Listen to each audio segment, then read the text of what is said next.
Hello everyone. Hello Tanvi. Hi Pushpendra. Hello. I hope you guys are doing good. Hi Deepak. Good evening, very good evening.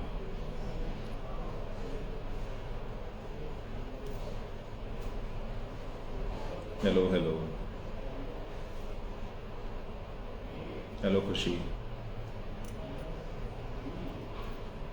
So let's wait for a minute, more people to join, then we start the session. Before that please confirm अगर आप सब लोगों को मेरी आवाज़ साफ आ रही है. मुझे लगता है आवाज़ आ रही है आपको. Hello Ashish.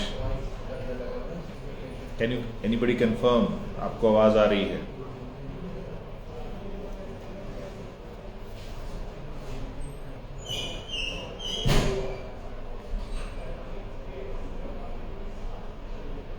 Neeraj Tomar. Great, thank you Tanvi. Suraj. Okay, thank you so much.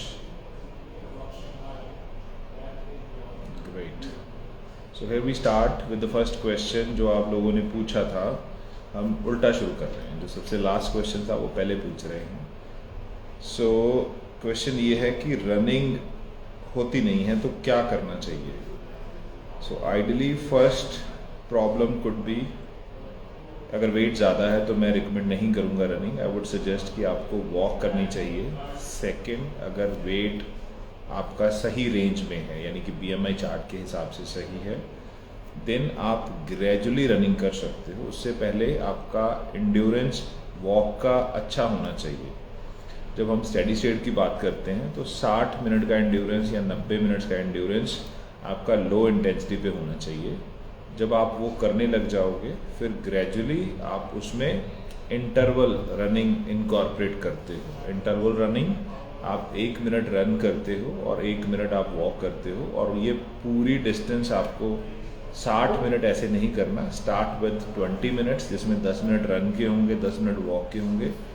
जब आप ये सक्सेसफुल करने लगते हो तो ग्रेजुअल प्रोग्रेशन में आप उसको 20 मिनट से बढ़ा के 25 या 30 minute, 40, 50, 60, eventually over a period of time आप उसको 60 मिनट तक लेके जा सकते हो. Then you will be in a position कि आप एक की बजाय जो इंटरवल टाइम है उसको 2 मिनट कर दो, 3 मिनट कर दो, 4 मिनट कर दो, या 1 किलोमीटर का रन और 1 किलोमीटर का वॉक करके. तो बहुत सारे इंटरवल के ऑप्शंस हैं जो आप इनकॉर्पोरेट कर सकते हो. हैविंग सेड दैट, जब तक आप नहीं करोगे आपकी इंड्योरेंस रनिंग की नहीं बढ़ेगी. जैसे जैसे आप करने लगोगे सेम मसल्स आपको सपोर्ट करना शुरू कर देंगे और आपकी रनिंग की एफिशिएंसी, इंड्योरेंस इम्प्रूव हो जाएगा. नेक्स्ट क्वेश्चन है कि स्किनी 4 आर्म्स हैं, बॉडी फैट ज़्यादा है, बाकी सब ठीक है, न्यूट्रिशन और एक्सरसाइज प्रॉपर है. तो पहली बात, अगर सब कुछ अच्छा है तो रिजल्ट्स अच्छे क्यों नहीं है. तो हमें ये मानना पड़ेगा कि सब कुछ अच्छा नहीं है. कहीं ना कहीं न्यूट्रिशन की, कहीं ना कहीं ट्रेनिंग की गड़बड़ है. 1. सेकंड, हम सबको लगता है कि हमारे लिम्स पतले हैं, हाथ पतले हैं, टांगें पतली है, बाकी बॉडी ठीक है. बट आइडली बॉडी में फैट परसेंटेज ज़्यादा है तो आपको उसको रिड्यूस करना पड़ेगा. हाथ पतले हैं या कलाइयाँ पतली हैं उसका कोई अल्टीमेट सोल्यूशन नहीं है. ये हड्डी है तो इसको आप नहीं बढ़ा सकते. बट हाँ, अगर आप 4 आर्म को बढ़ाना चाहते हो तो उसकी आपको एक्सरसाइज करनी पड़ेगी, स्ट्रेंथनिंग करनी पड़ेगी. तो फैट को कम कीजिए, अपनी ट्रेनिंग को बेटर कीजिए. कहीं ना कहीं आपकी ट्रेनिंग प्रोग्राम में गड़बड़ है या ट्रेनिंग इंटेंसिटी में गड़बड़ है. जब आप उसको इम्प्रूव करोगे तो आपके रिजल्ट्स बाय डिफ़ॉल्ट बेटर आने शुरू हो जाएंगे. 1 मंथ में कितना वेट लॉस होना चाहिए, ऐसा कोई आइडियल नंबर नहीं है. एवरेज लोग 1 से लेके 3 kg के बीच में वेट लॉस करते हैं. पर्सनली मैं मानता हूं कि आपको 2 kg का टारगेट रखना चाहिए, जो एक बहुत डिसेंट और रीजनेबल नंबर है. और उसका सबसे बड़ा कारण है कि उसको लूज करने के लिए आपको जितनी कैलोरीज बर्न करनी चाहिए आप इजीली पर डे की एवरेज के हिसाब से कर सकते हो. जैसा मैंने बहुत सारी वीडियोस में पहले भी सिखाया है कि जो कैलकुलेशन मैं यूज़ करता हूँ कि अगर आप 1 kg weight on the scale lose करना चाहते हो थ्रू कार्डियो अगर आप 5000 कैलोरीज के आसपास बर्न करते हो तो आप उसको कर सकते हो। हैविंग सेड दैट, अगर आप 10,000 करोगे तो आप 2 kg weight loss on the scale कर पाओगे। हालांकि इसके लिए जो एक्यूरेट नंबर है हम 7700 कैलोरीज का यूज़ करते हैं, बट उसके अंदर आपकी फूड की कैलोरीज, ट्रेनिंग की calories, non exercise activity, thermogenesis, बहुत सारे फैक्टर्स आते हैं। सो ये एक सिंपल कैलकुलेशन है। अगर आप 10,000 को 30 दिन से डिवाइड कर दोगे तो एवरेज 333 कैलोरीज आपकी पर डे की आएगी, तो जो एक बहुत रीजनेबल नंबर है। वर्सेस आप उसको 4 kg कर दोगे तो आपकी जो कैलोरीज की एक्सपेंडिचर है वो इमीडिएटली 666 यानी कि 600 प्लस पे चला जाएगा, और आप उससे डबल करना चाहते हो तो कैलोरीज और डबल होगी। तो मेरे हिसाब से 2 kg या 2.5 kg का जो एक नंबर है बहुत रीजनेबल है। When you look at 1 year down the line you will realise कि 1 साल बाद आपका 25 kg के आसपास वेट लॉस हो जाएगा, जो एक बहुत बड़ा नंबर है। So target and aim for that. Desperation में गलतियां नहीं करनी है कि हमें जल्दी जल्दी वेट लॉस कर लेना है। ना तो हमने जल्दी वेट गेन किया है, ना ही हम जल्दी वेट लूज़ करेंगे। बहुत सारे लोगों को एक बात मैं और ऐड कर देता हूँ कि ये परसेप्शन रहती है कि हमने कुछ कल गलत खा लिया तो हमारा 1 kg वेट बढ़ गया। वो कभी 1 kg weight on the scale बढ़ सकता है, लेकिन 1 kg फैट कभी नहीं बढ़ता है। तो आपको ये याद रखने की ज़रूरत है। Is it possible to build muscles and losing fat at the same time? It's yes and no both. Why I'm saying that? जब हम फैट लॉस करते हैं तो हम कैलोरी डेफिसिट में रहते हैं, लेकिन जब हम मसल गेन करते हैं तो हमें कैलोरी सरप्लस में रहना पड़ता है। तो एक तीर से अगर हम 2 शिकार करने की कोशिश करेंगे तो एफिशिएंसी कहीं ना कहीं कम होगी। हैविंग सेड दैट, लेकिन ऐसा नहीं है कि आप फैट लॉस कर रहे हो मसल बिल्कुल नहीं बढ़ेगा। मसल बढ़ेगा, बट उस रेट पे नहीं बढ़ेगा जिस रेट पे हम एक्सपेक्ट करते हैं। ठीक वैसे ही जब हम मसल गेन कर रहे हैं तो फैट लॉस उस रेट पे नहीं होगा जिस रेट पे स्पेसिफिकली होगा जब हम फैट लॉस को गोल लेके चल रहे हैं। सो मेरी ये सजेशन है कि आप एक टाइम पे एक गोल को प्राइम गोल लेके चलिए, सेकेंडरी आपका दूसरा गोल पूरा हो रहा होगा। हैविंग सेड दैट, जब आप वेट लॉस कर रहे हो focus should be to reduce fat percentage and retain the muscle mass और may be gain little more. और जब आप उस स्टैंडर्ड, उस नंबर, उस फैट परसेंटेज पे पहुंच जाए जो आपके हिसाब से सही है, then you can focus to build lean muscle. So that will be more beneficial approach. I do regular workout in gym, but कभी कभी जिम जाने का मन नहीं करता है। Is it tiredness or laziness or something else? दो ये पूछा नहीं गया, बट ऐसा हो सकता है। अगर आपका न्यूट्रिशन बहुत ज़्यादा लैक करता है, सबसे पहले तो मैक्रो न्यूट्रिएंट्स पूरे नहीं हैं, आपका कैलोरी डेफिसिट बहुत ज़्यादा है, तो पॉसिबली आपको जिम जाने के लिए या वर्कआउट करने के लिए सफिशिएंट एनर्जी नहीं मिलेगी। तो उससे ओवरकम करने के लिए अपने डेफिसिट को डिसेंटली कैलकुलेट कीजिए। दूसरा, जब हम डेफिसिट में हैं, चाहे वो ठीक ठाक डेफिसिट है और कहीं ना कहीं ड्यू टू ABC रीज़न हमारे माइक्रो न्यूट्रिएंट्स की कमी है, तो वो भी हमें टायर्ड और लथार्जी और लेजी फील करवा सकते हैं। सो मेक श्योर आपका न्यूट्रिशन मैक्रो और माइक्रो पूरे हैं, तो समहाउ ये हेल्प करेगा आपको इस कंडीशन से ओवरकम करने में। सर प्री वर्कआउट बताइए। I am personally not big fan of pre workouts unless आपका कोई स्पोर्ट्स स्पेसिफिक गोल्स है। आपको अदरवाइज सब प्री वर्कआउट की ज़रूरत नहीं पड़ती है। एज अ प्री वर्कआउट मैं जो लोगों को रिकमेंड करता हूँ, पर्सनली यूज़ करता हूँ, nothing better than standard coffee. क्योंकि इवेंचुअली जो भी प्री वर्कआउट आप यूज़ करते हो, अगर गोल बॉडी बिल्डिंग है तो देर आर सप्लीमेंट्स जो ब्लड पंप या मसल पंप को इन्हेंस करते हैं, ब्लड सर्कुलेशन को बढ़ाते हैं अलॉन्ग विद कैफीन। चाहे आपका गोल फैट लॉस है तो अगेन आपको एनर्जी चाहिए, तो caffeine could be good source जो किक करता है और आपके वर्कआउट को बेटर करता है। तो आप सिंपल कॉफ़ी इनटेक करके ऑलमोस्ट प्री वर्कआउट वाला इफेक्ट ले सकते हो। अनलेस आप चाहते हो कि उससे आपके मसल पंप को भी फ़ायदा मिले, तो उसके लिए मार्केट में बहुत सारे सप्लीमेंट्स हैं, बट मैं पर्सनली वो ज़्यादातर रिकमेंड नहीं करता। टोफू या पनीर आप कोई भी ले सकते हो, इसके लिए आपको ज़्यादा लंबा चौड़ा सोचने की ज़रूरत नहीं है। जब बात टोफू की है तो उसमें फ़ैट कंटेंट कंपैरेटिवली कम है, जब बात पनीर की है तो उसके अंदर फ़ैट कंटेंट कंपैरेटिवली ज़्यादा है। तो रिक्वायरमेंट के हिसाब से अगर आपकी कैलोरीज की इनटेक इम्पैक्ट हो रही है पनीर से, तो आप टोफू की तरफ स्विच कर सकते हो। Does calorie deficiency affect your weight training, meaning unable to put on the same weight as I used to? Yes, as I said earlier also कि अगर आपका मैक्रोन्यूट्रिएंट्स बहुत ज़्यादा कॉम्प्रोमाइज़ है तो ये आपकी परफॉर्मेंस या ट्रेनिंग को इम्पैक्ट नेगेटिवली करेगा। दूसरा, जब हम स्ट्रेंथ की बात करते हैं तो रिलेटिव और एब्सोल्यूट स्ट्रेंथ दो कॉन्सेप्ट हैं। तो जिसका जितना वेट ज़्यादा होता है उसकी रिलेटिव स्ट्रेंथ भी उतनी ज़्यादा होती है।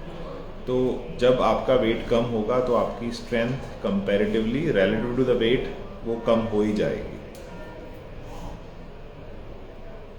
क्या टेंशन और स्ट्रेस में भूख ज़्यादा लगती है, हम ओवर ईटिंग करते हैं? क्योंकि मेरे साथ ऐसा होता है। That's true.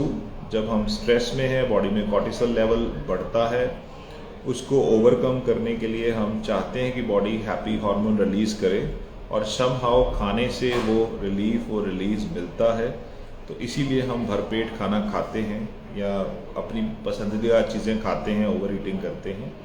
So they are directly linked. So that's why I say कि वेट लॉस के लिए सिर्फ एक्सरसाइज और न्यूट्रिशन इम्पॉर्टेंट नहीं है, आपकी स्लीप बहुत क्रूशल है, आपका स्ट्रेस लेवल बहुत क्रूशल है। There are lot of people जो सब चीज़ें अच्छे से मैनेज करते हैं लेकिन उनका स्ट्रेस लेवल बहुत ज़्यादा है, वो कहीं ना कहीं नेगेटिवली उनके वेट लॉस के गोल को इम्पैक्ट करता है। So manage your stress and when you eat right, when you hit your goals, when you sleep well, somehow stress management में वो चीज़ें हेल्प करती हैं। सो अदर वे अराउंड कर दो। स्ट्रेस को मैनेज करने के लिए अच्छी एक्सरसाइज करो, हेल्दी खाओ, फील गुड फैक्टर आएगा तो उससे स्ट्रेस मैनेज होगा। Unless it's a clinical stress जिसके लिए मैं एक्सपर्ट नहीं। How many days should we workout in the gym as the motive to maintain muscle और फिटनेस? बहुत ज़्यादातर लोग ये गलती करते हैं कि उनको ये परसेप्शन है कि उनको डेली वेट ट्रेनिंग करने की ज़रूरत है। ये सच्चाई नहीं है।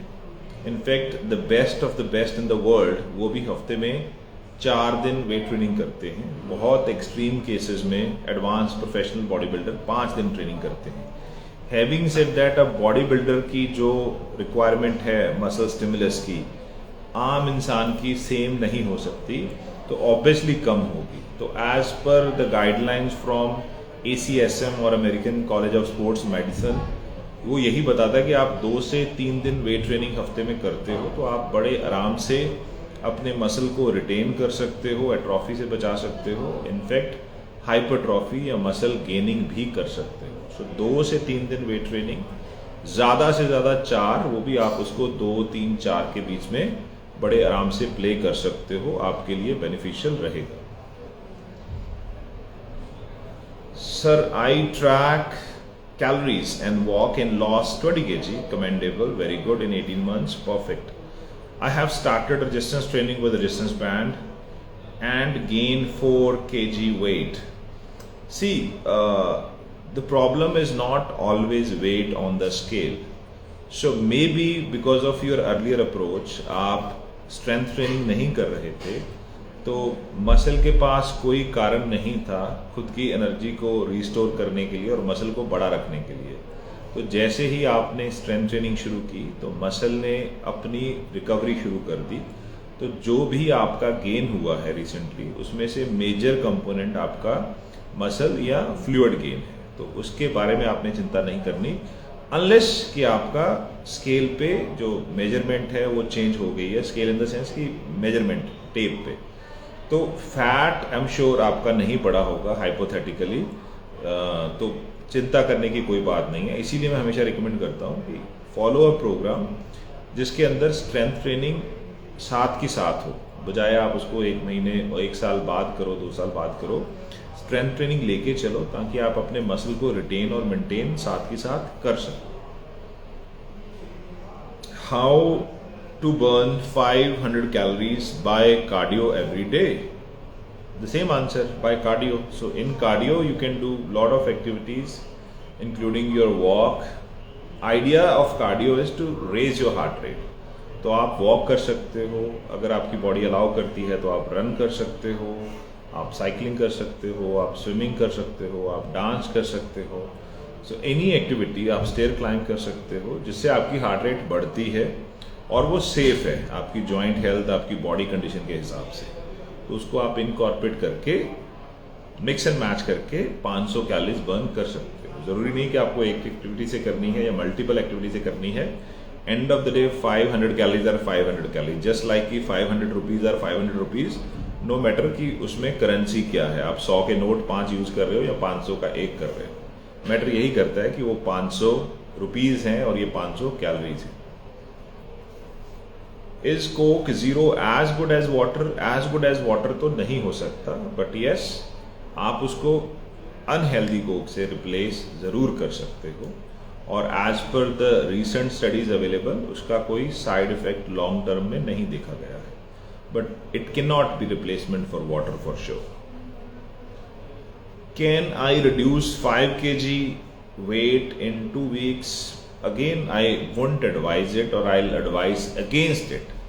जो ये वेट को जल्दी लूज करने की डेस्परेशन है, ये सबसे बड़ी प्रॉब्लम है। अगर आपने 5 kg 2 हफ्ते में गेन नहीं किया है तो आप 5 kg 2 हफ्ते में लूज भी नहीं करोगे, और ना ही मैं करने के लिए एडवाइस करूंगा। अगर आप कर भी लोगे तो उसमें वाटर वेट होगा, उसमें प्रॉबेबली मसल वेट होगा और थोड़ा सा फैट वेट होगा, क्योंकि 1 kg फैट में है 9000 कैलोरीज, और 9000 कैलोरीज बर्न करना कोई मजाक की बात नहीं है कि उसको हम 1 या 2 हफ्ते में कर लेंगे। It will take a lot of efforts. Having said that, even when you exercise you burn 50% fat depending upon your heart rate, you never burn 100% fat. तो अगर आप 1 kg फैट आपको बर्न करना है तो आपको 9000 से डबल कैलोरीज लगेंगी फैट बर्न करने के लिए। सो इसीलिए एडवाइजेबल यही है कि लॉन्ग टर्म अपने गोल, प्लान, पर्सपेक्टिव लेके चलें, वो आपके लिए ज़्यादा बेनिफिशियल रहेगा। सो आई होप दिस हेल्प, जो भी मैंने आपको आज के सेशन में कवर किया है। एंड आज का सेशन कंपैरेटिवली थोड़ा छोटा रहेगा। Next time will try to stretch it beyond the required number, and I really appreciate you guys for coming all the way for this session. And I hope कि आपके सवालों का जवाब मिल गया होगा। जिनके सवालों का जवाब मैंने सेशन में नहीं दिया है, जैसा मैं हमेशा बोलता हूँ, आप पर्सनल विंडो पे कोई भी सवाल मुझसे पूछ के उसका जवाब, उसका सल्यूशन ले सकते हैं। Hope this helps. Good night, have a good weekend, take care and bye bye.